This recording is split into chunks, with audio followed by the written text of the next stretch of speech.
अस्सलाम वालेकुम नाजरीन, उम्मीद है आपको हमारी वीडियोस पसंद आती होंगी। बरवक्त वीडियोस देखने के लिए सब्सक्रिप्शन के बटन को प्रेस करें और बेल आइकन को दबाना मत भूलें। आइए चलते हैं अपने बकिया हिस्से की तरफ। कांतिलाल ने मुझसे पूछा, हमारे भारत में तो इस बिजनेस का बहुत बड़ा स्कोप है। जी क्यों नहीं, मैंने फौरन जवाब दिया। इसी ख्याल को लेकर तो मैं भारत आया हूँ। दरअसल कांतिलाल जी, मैं अपने देश भारत में ऑटो मैन्युफैक्चरिंग का एक बहुत बड़ा कारखाना लगाना चाहता हूँ। इसी गर्ज से मैं भारत के बड़े बड़े शहरों का दौरा करके ऑटो बिजनेस के स्कोप का अंदाजा लगा रहा हूँ। अब मैं अपने देश की सेवा करना चाहता हूँ। मैं चाहता हूँ कि कतर के खजाने में से हर साल करोड़ों रुपए का जो मैं टैक्स जमा करता हूँ वो मेरे देश के खजाने में जाए। ये बड़ी देशभक्ति की बात है। कांतिलाल ने जेब से सिगरेट का पैकेट निकालकर एक सिगरेट सुलगाते हुए कहा। मैंने बड़ी आजिज़ी से कहा, महाराज मैं कोई इतना बड़ा देशभक्त तो नहीं हूँ, लेकिन जितनी भी मेरी हैसियत है मैं भारतवर्ष की सेवा करना चाहता हूँ। जरूर कीजिए, कांतिलाल ने जवाब दिया। हमारे देश को आप जैसे सनतकारों की ही जरूरत है। ये बताइए, आपने भारत में किन किन शहरों का दौरा किया है? कांतिलाल मेरी बातों से मेरी हैसियत का अंदाजा लगाना चाहता था और ये भी देखना चाहता था कि इस आदमी पर किस हद तक एतबार किया जा सकता है, क्योंकि कांतिलाल का असूल ये था कि वह हर अहरे गहरे के साथ ना तो ताल्लुकात दस्तूर करता था और ना ही इसके साथ शराब की महफिल लगाता था। मुफ्त में मिलने वाली इम्पोर्टेड विस्की का कांतिलाल जैसे महदूद आमदनी वाले सरकारी मुलाजिम के लिए बहुत बड़ा लालच था, लेकिन कांतिलाल अपने हसास फराइज से भी गाफिल नहीं था। चुनाचे वो सेठ अग्रवाल की शख्सियत को पूरी तरह से जांच पड़ताल कर लेना चाहता था। मैं भी समझ रहा था कि कांतिलाल मेरे साथ इस किस्म की गुफ्तगू क्यों कर रहा है, और मैं कांतिलाल के हर सवाल का ऐसा मुदल्लल जवाब दे रहा था कि कांतिलाल मेरे पर पूरा एतमाद कर रहा था। मैंने कारोबार के मुतालिक अपनी गुफ्तगू जारी रखते हुए कहा, बस महाराज, सिर्फ एक बात का डर लगा रहता है। डर? कांतिलाल ने सवाल किया, किस बात का? मैंने खालिद कारोबारी अंदाज में कहा, आप तो जानते हैं कि हम बिजनेसमैन लोग हैं। मुल्क में अमन शांति हो तो बिजनेस भी तरक्की करता है। अगर देश में अमन शांति ना हो तो सबसे ज़्यादा नुकसान हमें ही होता है। कांतिलाल बोला, लेकिन हमारे देश में तो अमन और शांति है, फिर आपको किस बात का डर है? मैंने कहा, महाराज आप तो जानते हैं कि हमारे सरकार के पास एटमी शक्ति आ चुकी है। ये हमारे लिए बड़ी हौसले की बात है, लेकिन अब पाकिस्तान ने भी एटम बम बना लिया है। भगवान ना करे अगर दोनों मुल्कों में जंग छिड़ गई तो ये परमाणु शक्ति की जंग होगी और बड़ी तबाही होगी। बस इसी ख्याल से मैं भारत में कारोबार शुरू करने से घबराता हूँ, वरना मेरा तो पक्का इरादा है कि विजयवाड़ा, मुंबई और कलकत्ते में मैन्युफैक्चरिंग का एक एक कारखाना चालू कर लूँ। कांतिलाल ने बड़े पुरअतमाद के साथ हल्की सी मुस्कुराहट के साथ कहा, अग्रवाल जी आप फिक्र करना छोड़ दें। भारत की मरकजी सरकार ने एटम बम का तोड़ भी दरियाफ्त कर लिया है। हम ऐसे परमाणु यानी एटमी मिसाइल तैयार कर रहे हैं जो पाकिस्तान के गिराए हुए एटम बम को फिदा में ही भस्म कर देंगे। कांतिलाल इसी तरफ आ रहा था जिस तरफ मैं इसे लाना चाहता था। मैंने इसे कुरेदने की मजीद कोशिश करते हुए कहा, ऐसे मिसाइल तो अभी तक अमेरिका भी दरियाफ्त नहीं कर सका महाराज, फिर सरकार के पास ये कहाँ से आ गए? कांतिलाल बोला, अमेरिका ने एटम बम को फिजा में ही हिट करके इसे भस्म कर देने वाले मिसाइल तैयार कर लिए हैं, और हमारी सरकार ने भी ऐसे रॉकेट तैयार करने का काम शुरू कर दिया है। आप ये कैसे यकीन से कह सकते हैं? मैंने जानबूझकर इस सवाल किया। शायद देशभक्ति के जोश में कांतिलाल असली बात उगल दे, लेकिन वो बड़ा होशियार था। कहने लगा, हमने भी लोगों से ही सुना है, यकीन के साथ तो हम कुछ नहीं कह सकते। मैं समझ गया कि कांतिलाल ने इस मौजू पर जो कुछ कहना था कह दिया, अब इससे ज्यादा वो जबान नहीं खोलेगा। मैंने मौजू बदल दिया। एकदम से उठा और बोला, मैं आपको तोहफा देना तो भूल ही गया, एक मिनट ठहरें। इतना कहकर मैं जल्दी से बेडरूम में गया और क्लोजेट के नीचे खाने में से स्कॉच विस्की की बोतल निकाल कर ले आया। मैंने सुनहरी डब्बे में बंद विस्की की बोतल कांतिलाल के सामने मेज पर रख दी और कहा, महाराज मेरी तरफ से इसे स्वीकार करें। मैं तो शराब पीता नहीं, लेकिन हमें अपने कारोबार के सिलसिले में इसकी जरूरत पड़ जाती है। ये मेरी तरफ से आपके लिए तोहफा है। अलग क्वालिटी की स्कॉच विस्की की बोतल देखकर कांतिलाल का चेहरा मुसर्रत से खिल उठा। इसने डब्बा खोलते हुए कहा, अग्रवाल जी इसकी क्या जरूरत थी? आपके तो पहले ही मुझ पर बड़े एहसान हैं। मैंने कहा, ऐसा ना कहें कांतिलाल जी, आपकी हमारी अब दोस्ती हो गई है और दोस्ती में कोई भेदभाव नहीं होता। आप कोल्ड वाटर के साथ शौक करते हैं या मैं आपके लिए सोडा मंगवाऊं? कांतिलाल बड़ी दिलचस्पी के साथ विस्की की खूबसूरत बोतल को देख रहा था। इसने बोतल को डब्बे में दोबारा बंद करते हुए कहा, आज पीने का मूड नहीं है, एक जगह मुझे डिनर पर भी जाना है। मैं किसी रोज आपके पास बैठकर जरूर शौक पूरा करूंगा। मैंने आपको बताया नहीं, मेरे पास सोनी टेलीविजन और कैटसेट प्लेयर्स की छोटी सी एजेंसी है। भगवान का शुक्र है दाल रोटी चल रही है। फिर मैंने कहा, ठहरिए, मैं आपको विस्की एक थैले में डाल देता हूँ। कांतिलाल ने कॉफी टेबल के नीचे से ब्रीफकेस निकालते हुए कहा, इसकी जरूरत नहीं पड़ेगी, मेरे ब्रीफकेस है, ये डब्बा आ जाएगा। कांतिलाल ने विस्की का डब्बा ब्रीफकेस में बड़ी एहतियात से साथ रखकर ब्रीफकेस को बंद कर लिया और बोला, अब मुझे इजाजत दीजिए, फिर किसी रोज आऊंगा और देर तक बैठकर बातें करेंगे। कांतिलाल के साथ ही मैं भी उठ खड़ा हुआ और कांतिलाल की तरफ झुककर मैंने बड़ी राजदारी से कहा, अगली बार आप आएंगे तो इम्पोर्टेड विस्की की नई बोतल भी होगी और विस्की पिलाने वाली एक हसीन देवी भी साथ होगी। और मैं कहका लगाकर हंस पड़ा। कांतिलाल के लिए शराब के साथ शराब पिलाने वाले की मौजूदगी ऐसी ही बात थी जैसे कोई जलती हुई आग पर मिट्टी का तेल डाल दे।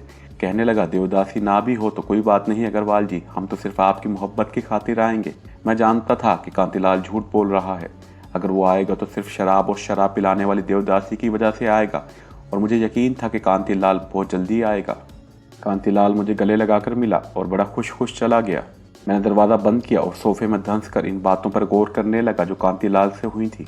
सिकंदर पार्किंग लॉट में खड़ी गाड़ी के अंदर हाशिम खान के साथ बैठा हुआ था। इसने कांतिलाल को होटल की लॉबी से निकलकर अपनी गाड़ी में बैठकर जाते देखा तो हाशिम खान से बोला, कांतिलाल चला गया है, मैं ऊपर भाई के पास जाता हूँ।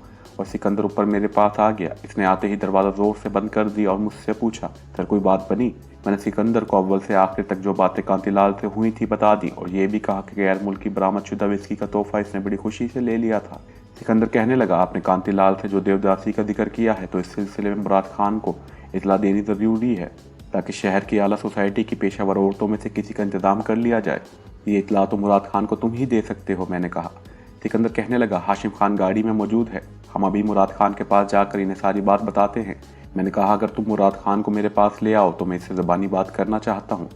सिकंदर बोला, हम इन्हें ले आते हैं सर, अगर इन्होंने हमारे साथ आना मुनासिब ना समझा तो वो किसी दूसरी टैक्सी में बैठकर आ जाएंगे। सिकंदर इसके बाद चला गया।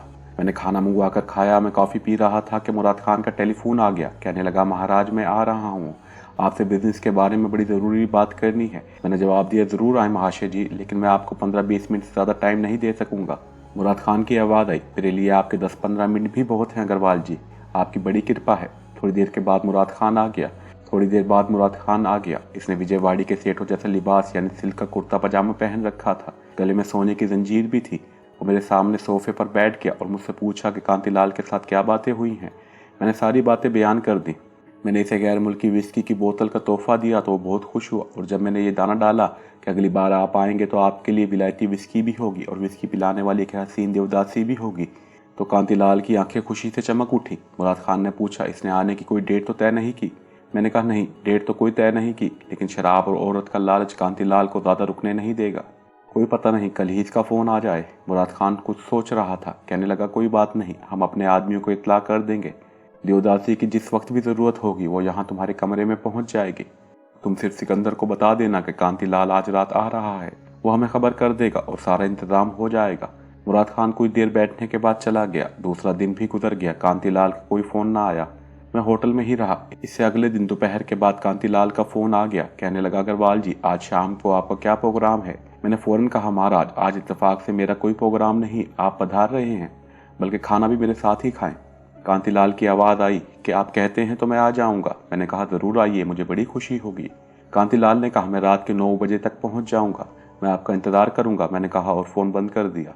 इसके फ़ौरन बाद मैंने सर्विस को फ़ोन करके होटल के बॉय को बुलवाया और इसे 10 रुपये टिप देते हुए कहा, नीचे पार्किंग लॉट में जाओ, वहाँ मेरी गाड़ी में मेरा ड्राइवर गंगा दास मौजूद होगा, इसे मेरे पास भेज दो। मैंने वहाँ हाशिम खान का नाम गंगा दास बताया हुआ था। मैंने होटल बॉय की गाड़ी नंबर बता दिया। होटल बॉय चला गया। थोड़ी देर बाद हाशिम खान आ गया।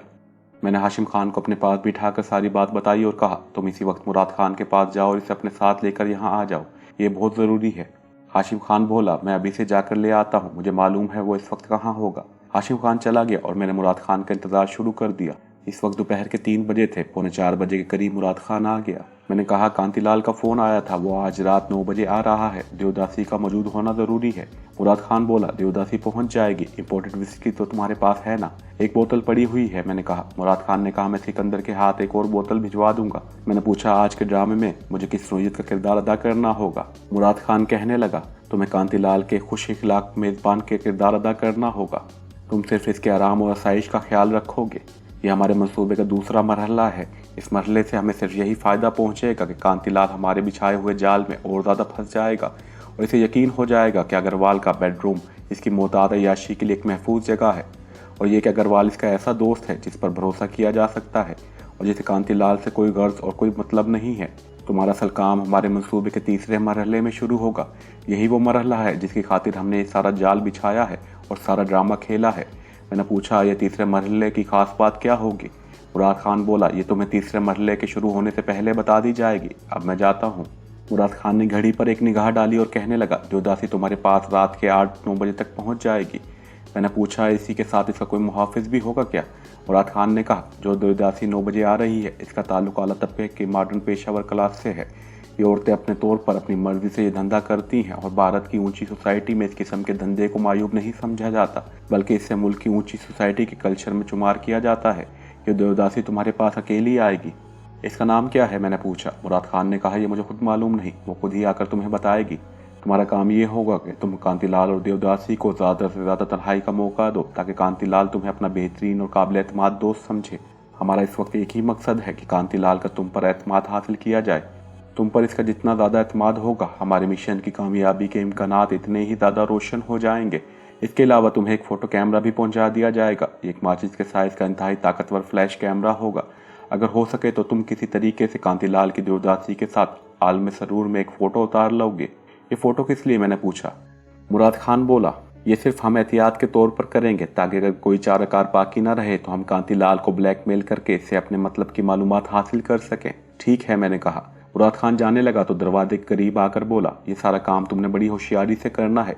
ये कभी ना भूलना कि कांतिलाल एक चालाक लोमड़ी की तरह है। इसे तुम्हारी गुफ्तगू से जरा से भी शक नहीं पड़ना चाहिए, वरना छुई मुई के पौधे की तरह ये अपने आप को बंद कर लेगा और फिर हम इससे कुछ भी मालूम ना कर सकेंगे।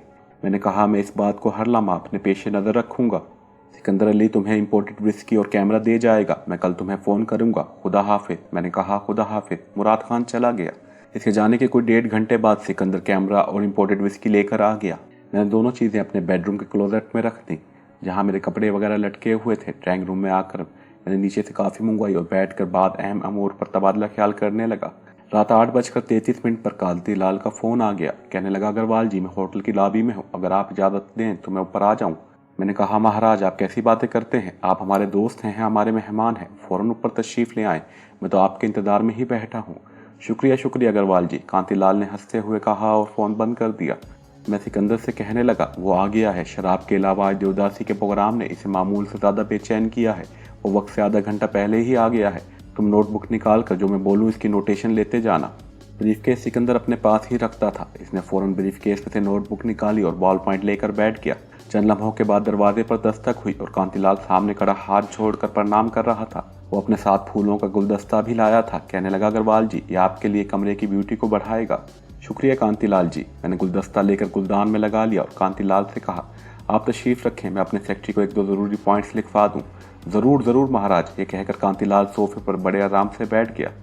मैंने सिकंदर की तरफ मुतवज्जा होकर थोड़ी सी अंग्रेजी बोली और कहा, यह letter Rajan Kumar and sons को कतर सुबह ही पोस्ट कर दिया जाए। सिकंदर ने, जो इस वक्त मेरे पर्सनल सेक्रेटरी को राजकुमार के रूप निभा रहा था, जल्दी से नोटबुक ब्रीफकेस में रखते हुए कहा, ठीक है सर। मैंने इसे कहा, ठीक है, अब तुम जाओ। सुबह बाकी के भी बिजनेस लेटर पोस्ट करने हैं, सिग्नेचर करवाने के लिए मेरे पास आ जाना। ठीक है सर। ये कहकर सिकंदर ब्रीफकेस उठाकर गुड नाइट कहकर बाहर निकल गया। अब मैं कांतिलाल की तरफ मुतवज्जा हुआ। मैंने कहा, क्षमा कर दीजिएगा महाराज, ये बड़े बिजनेस ज़रूरी लेटर्स थे।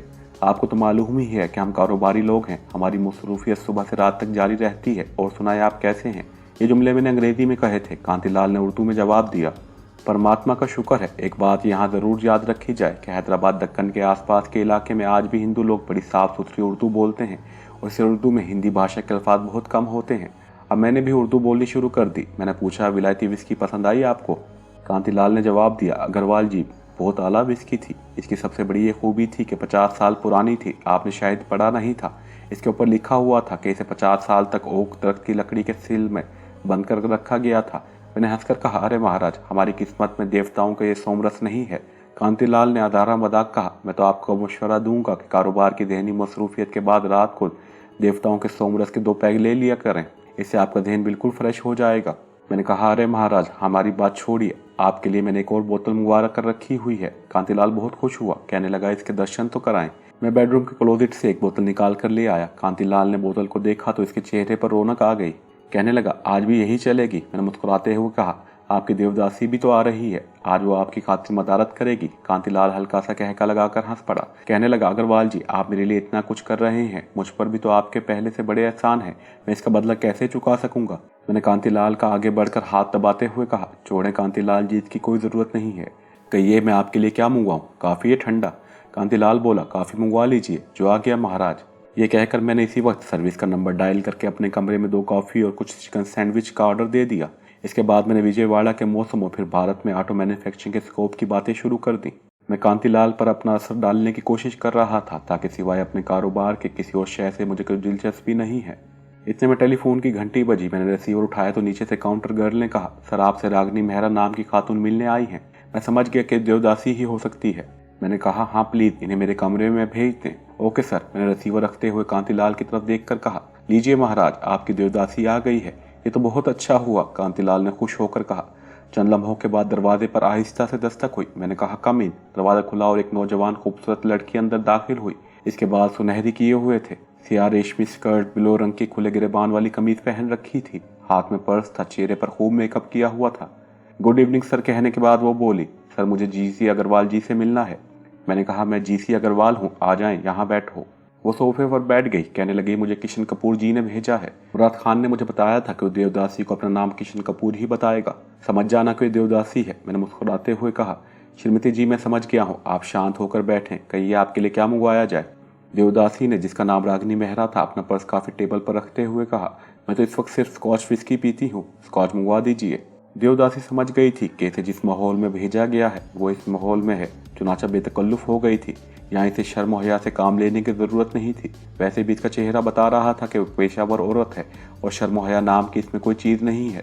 मैंने कांतिलाल की तरफ इशारा करके कहा, आपकी विस्की के साथ ही ये सामने बैठे हैं, हम तो विष्णु जी के दासी हैं। इसके साथ ही मैंने कॉफी टेबल के नीचे से अलग क्वालिटी की विस्की की बोतल का खूबसूरत डब्बा निकाल कर मेज पर रखा।